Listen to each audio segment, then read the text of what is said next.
कानपुर नामक गांव में राजू नाम का एक बहुत ही मेहनती किसान रहा करता था।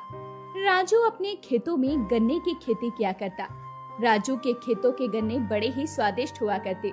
उस गांव में केवल राजू ही गन्ने की खेती किया करता। सारे गांव वाले राजू से गन्ने लेकर बड़े ही शौक से खाया करते थे।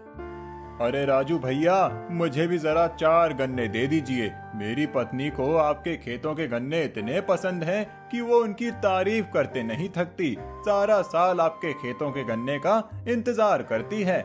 हाँ हाँ चमन भाई, ये लो आपके 4 गन्ने। राजू भैया, आपके अलावा इस पूरे गांव में गन्ने कोई नहीं उगाता। मैं तो ये सोचता हूँ कि आपकी बदौलत हमें गन्ना खाने को मिल जाया करते हैं। अगर आप गन्ने नहीं उगाते तो शायद हम गन्ने ही नहीं खा पाते। आपका तो बड़ा ही उपकार है। अरे हाँ भैया, सब भगवान की मेहरबानी है। आप सबको मेरे गन्ने इतने पसंद आते हैं, ये मेरे लिए बहुत ही खुशी की बात है। अच्छा, तो अब मैं चलता हूँ, बाकी के गन्ने भी बेचने हैं मुझे। इसी तरह राजू अपनी खेतों के गन्ने सारे गांव में बेचता था। इस गांव में एक बड़ा सेठ धन्ना लाल रहा करता था। धन्ना लाल एक बड़ा व्यापारी था। वो आसपास के गांव से फल तथा सब्जियां लेकर उसे शहर में ऊंचे दामों पर बेच दिया करता था, जिससे कि उसे अच्छा खासा फायदा हुआ करता था।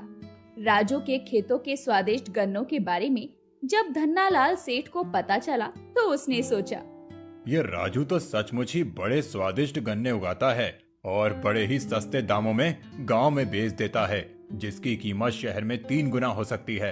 अगर मैं राजू से उसके खेतों के सारे गन्ने खरीद लूं और उन्हें शहर में ले जाकर बेच दूं, तो इससे मैं अच्छा खासा मुनाफा कमा सकता हूं।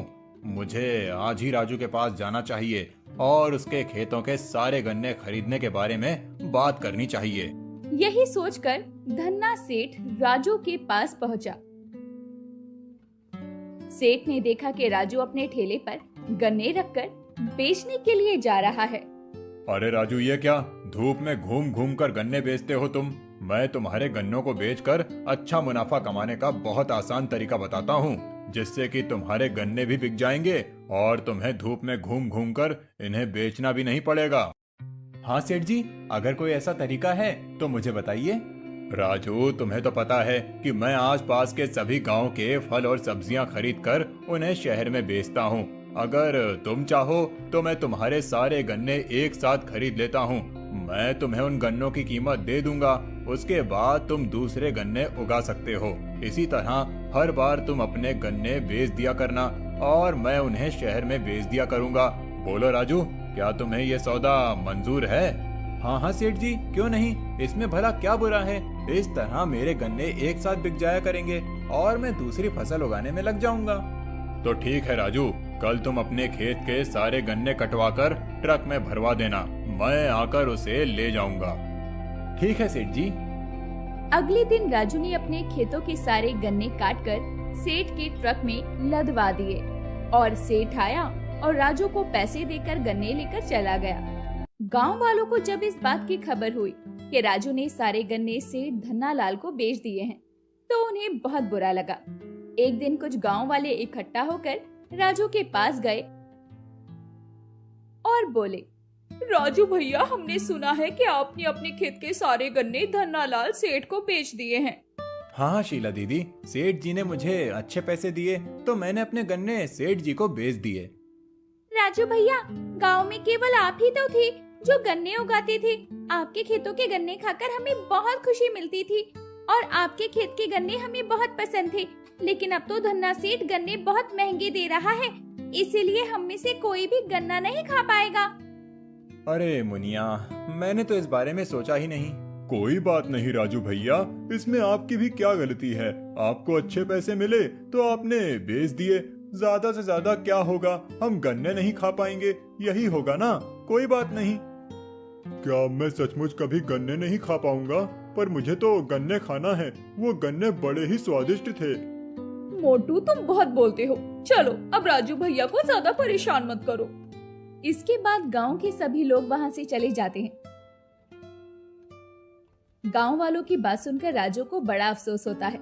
बहुत देर तक सोचने के बाद राजू ने अपने आप से कहा, मुझे ऐसा नहीं करना चाहिए था। मुझे अपने गन्ने सेठ जी को नहीं बेचना चाहिए थे, लेकिन अब तो मैंने बेच दिए हैं। काश मैं उन गन्नों को फिर से वापस ला सकता। ऐसा करता हूँ कि आसपास के गांव से अच्छे किस्म के गन्ने खरीद लाता हूँ और फिर उन्हें अपने गांव में बेच देता हूँ। अगले दिन शाम को राजू गन्ने लाया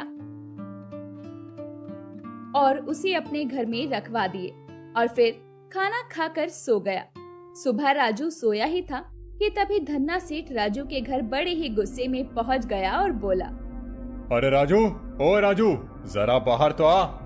ये कौन सुबह सुबह इतनी गुस्से में चिल्ला रहा है?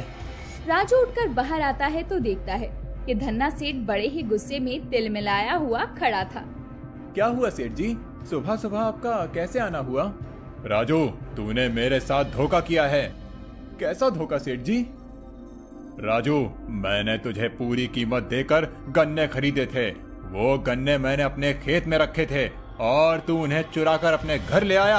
आप क्या बकवास कर रहे हैं सेठ जी? मैं कभी चोरी नहीं कर सकता। अगर चोरी नहीं करता तो मेरे घर के गन्ने तेरे घर कैसे आए? सेठ जी, ये गन्ने आपके घर के नहीं हैं। इसे मैं आसपास के गांव से खरीद कर लाया हूँ। तू झूठ बोलता है राजू। ये गन्ने तो वही गन्ने हैं जो मैंने तुझसे खरीदे थे। तू बहुत लालची है। तूने मेरे सारे गन्ने चुरा लिए हैं।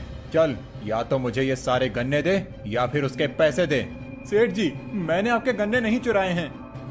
इस तरह राजू और सेठ धन्नालाल में बहस होने लगी। गांव के कुछ लोग वहां इकट्ठा हो गए और ये सारी बातें गांव की एक बुढ़िया सुन रही थी। वो बुढ़िया वहां आई और बोली, अरे अरे, इस तरह आप दोनों आपस में बहस मत कीजिए। हमारे गांव के किनारे बूढ़े राघव बाबा अपनी कुटिया में रहते हैं। वो बड़े ही बुद्धिमान और समझदार हैं। आप दोनों अपनी समस्या को लेकर उनके पास जाइए। वो जरूर इस समस्या का समाधान निकाल देंगे। ठीक है, मैं तैयार हूँ।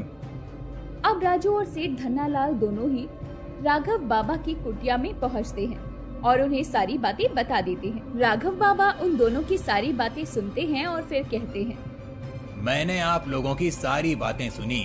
आप दोनों में से कोई एक सच्चा है और दूसरा झूठा। ऐसा कीजिए, आप लोग कल फिर से मेरे पास आइए। कल दूध का दूध और पानी का पानी हो जाएगा। वो लोग राघव बाबा की बात सुनकर वहाँ से चले जाते। अगले दिन जब वो दोनों वापस आते हैं तब राघव बाबा एक आदमी की तरफ इशारा करके कहते हैं, आ गए तुम दोनों। ये हरिया है।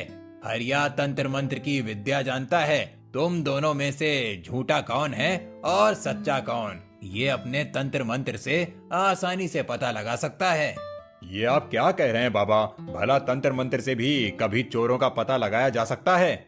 हाँ हाँ सेठ जी, क्यों नहीं लगाया जा सकता। आप देखिए कि ये हरिया कैसे चुपचाप पता लगाता है।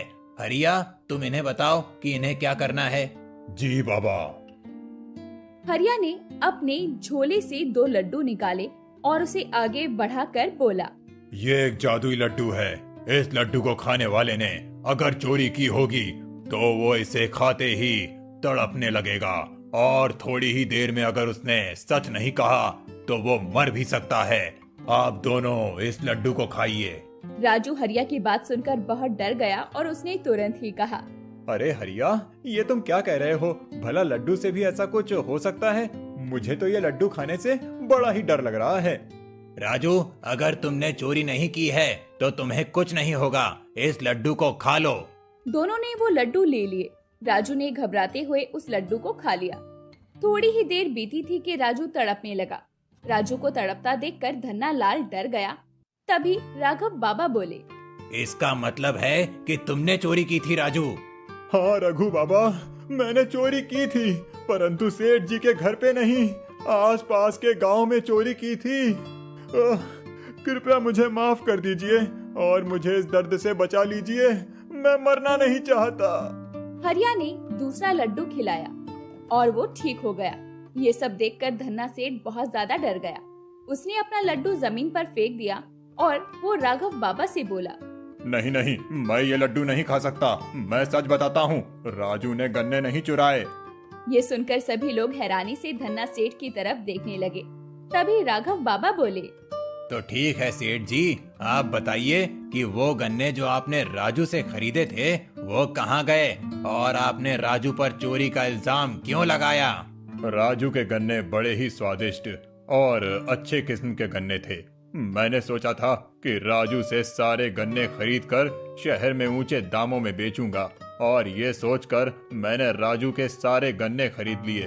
परंतु मुझे कुछ दिन बाद पता चला कि राजू दूसरे बेहतरीन किस्म के गन्ने खरीदकर अपने घर में लाया है। तो मेरे मन में लालच आ गया और मैंने सोचा, अगर मैं अपने ये गन्ने छुपा दूं और राजू के लाए हुए उन गन्नों को अपना बताकर राजू पर चोरी का इल्जाम लगाकर उसे मांग लूं, तो राजू को मुझे वो गन्ने देने पड़ेंगे और इस तरह मुझे 2 गुना मुनाफा हो जाएगा। फिर यही सोचकर मैं राजू के पास गया और मैंने उससे गन्ने मांगे।